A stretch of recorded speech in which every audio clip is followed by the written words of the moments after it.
소감과 함께 또 이렇게 처음 인사드리는 시소 구독자분들께 한번 인사 한마디 건네주시면 좋겠습니다. 전화를 받고 네. 놀랍고 기쁘기도 했지만 네. 왜?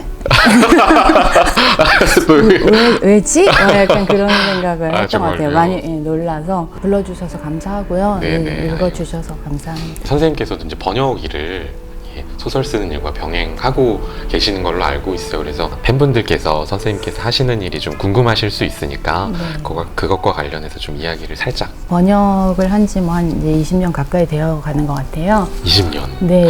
아이고야. 네. 많이 헤매고 있고 아직도 좀 어려운 일이고 오역에 대한 공포 이런 건 늘 항상 있는데요. 그럼에도 번역이라는 건 기본적으로 어떤 번역가 선생님이 읽기의 나눔이다 이런 말씀을 하셨어요. 원서의 언어를 쉽게 해석할 수 없는 분들에게 그걸 나누어주는 같이 독서를 하게 하는 그 읽기의 나눔이라는 말씀을 하셨는데, 번역하는 일이 힘들 때마다 난 지금 나눔 중이야. 더 잘 나눠야 해.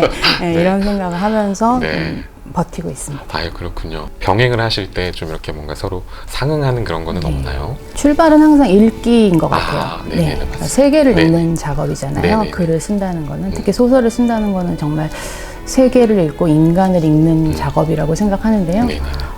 그런 면에서 번역과 소설 전부 읽기로부터 출발을 한다고 생각하고 정확히 읽고 정확히 전달해야 한다. 이게 이제 기본적인 생각인 것 같아요. 그래서 원서를 정확히 읽고 우리말로 제대로 전달하는 일과 세계를 정확히 읽고 그것을 소설로 전달하는 일은 다를 것 같지만 사실은 저한테는 그렇게 크게 다르지는 않은 일이거든요. 그렇군요. 네. 제목이 일단 딱 눈에 들어와요. 근데 아마 이걸 보시는 분들께서는 대부분 이미 읽으셨겠지만 읽다 보면 아니 제목 언제 나오지?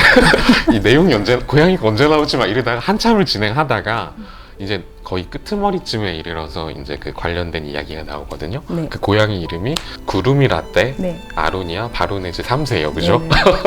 이 고양이 털 색깔이 구루미 라떼, 호두 라떼 색깔을 닮아서인 것도 있고 또 아로니아는 아로니아 농장에서 구출되었다는 그런 사연이 또 있고, 바로네즈 3세는 이 고양이 집사의 어머니가 그 애니메이션을 좋아하시는데 거기 나오는 바론이라는 고양이의 여성 명사 이제 바로네즈로 해가지고 어머니가 1세, 집사가 2세, 고양이가 3세 아마 이렇게 되는 것 같은데 굉장히 재미있는 그 이름인데 어떻게 구상하시게 된 제목인가요, 선생님? 실제로 이름은 호두고요. 그러니까 저한테는 조카인데 호두 더 라떼 아로니아 바로네즈 3세예요. 근데 이제 그리고 실제로 있는 이름이었군요. 퍼스트 네임은 그냥 호두인데요.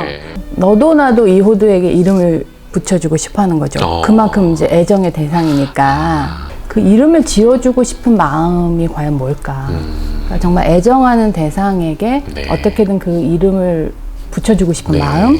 근데 그거는 굉장히 애정 가득한 행위일 수도 있지만 우리가 태어나서 자기 이름은 자기가 못 짓잖아요. 근데 그건 어떻게 보면 되게 권위에 의한 어떤 부담이 되기도 하거든요. 내가 원하지 않는 이름이 나한테 주어지는 경우도 많으니까.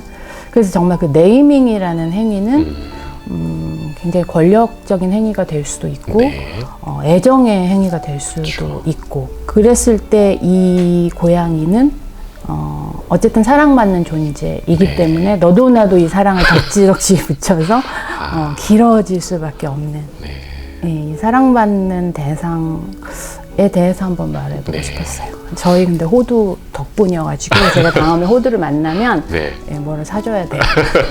시소 대담을 할 때 이제 세스 챈들러라고 하는 분이 그런 표현을 하셨어요.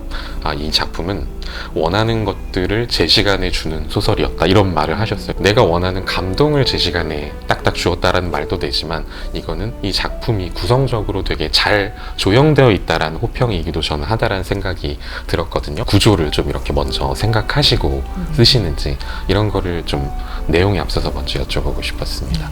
좀 그런 면이 제가 좀 있어요. 그러니까 좀 틀에 대한 강박이 좀 있어서 그런 틀을 먼저 생각을 하고 굉장히 머릿속에서 많이 굴린 다음에 이제 그게 어느 정도 채워졌다고 생각할 때 이제 비로소 한 문장을 쓸 수 있는 그런 이제 경우인데 네. 편하게 쓰려고 네, 사실은 네. 노력을 했어요. 근데 네.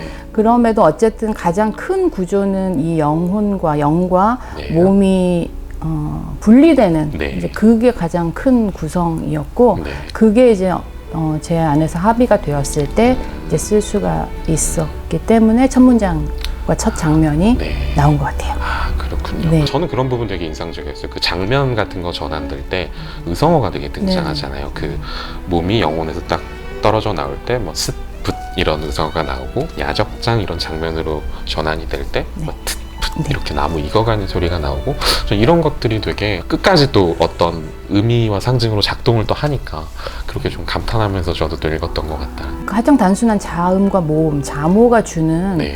어떤 독특한 느낌들이 네. 되게 좋은 것 같아요. 네. 그래서 이거 쓸 때도 떠오르는 것을 어떤 의성어로, 그러니까 이제 기존에 있지 않은 네. 의성어 중에서 단순한 자모를 조합해서 어떻게 쓸 수 있을까 했을 때는 네. 스이나 붓 뭐 이런 네. 단어들이 생각났을 때 저 혼자 되게 신났던 것 같아요. 또 이 작품 자체가 아까 말씀하신 대로 자궁을 적출하는 수술로 시작이 되면서 또 자기 영혼의 무게를 느끼는 데서 또 이렇게 이야기가 전개가 되고 나무가 익어가는 소리가 뭐 그게 습기가 빠져나가서 거기에 무언가가 이렇게 뒤틀리는 소리가 나는 걸로 이렇게 표현이 되잖아요. 무언가가 빠져나간 자리에 그것을 채우기 위해서 뒤틀린 어떤 시간의 무게라고 해야 되나 이런 것들이 이렇게 짜여져 있는 것 같아가지고 저도 그렇고 이 대담에 참여하신 분들도 그렇고 이렇게 감탄하면서 참 잘 쓰인 소설이구나 하면서 읽었던 것 같습니다. 네. 빈 것에는 무게가 있을까? 이런 생각을 좀 했던 것 같아요. 음. 자신의 어떤 장기 하나를 적출해냈을 때 그것을 우리는 이제 비었다 또는 마이너스라고 이제 생각하기가 쉬운데 과연 그게 다일까? 정말 어떤 것을 드러낸 뺀 자리에는 정말 마이너스 뿐일까? 그 공간은 정말 아무것도 아닌 걸까? 정말 nothing일까? 그 자체로의 존재감이 있을 수도 있지 않을까. 나무라는 게 습기가 빠져나가고 건조가 되면서 그 공간들이 생기니까 비틀리고 나뭇결이 비틀리고 어떻게 보면 좀 더 응집이 되는 과정인데 사람의 몸도 또는 삶도 그런 과정일 수 있지 않을까. 네, 그런 좀 웅변을 하고 싶었던 네. 것 같아요. 제가 좀 늙어가니까. 아이고. 마지막 이 나의 사랑의 형태가 어떻다고 생각을 하시나요? 사장과 달리 네네. 화자는 적극적으로 자신의 사랑에 충실하지 못한 사람인 것 같아요. 그러니까 그럴 여력이 없었겠죠. 네. 그동안 살아오면서 일단 계속 돈을 벌어야 했고 이 회사에서 굉장히 베테랑 이제 직원이 됐잖아요.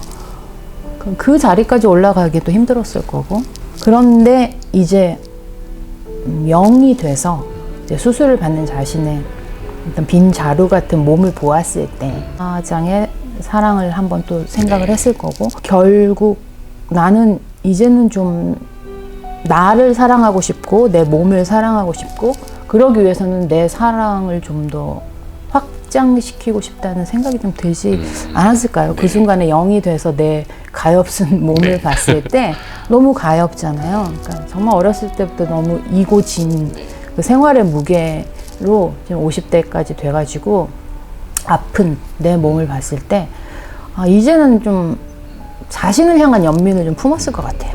그래서 내가 정말 이제 내 몸으로 이제 곧 돌아갈 텐데 이제 회복이 됐을 때 일본에 갔으면 가서 그 고양이도 만나고 고양이의 그 집사도 만나고 자신의 사랑을 좀 이루면 좋지 않을까?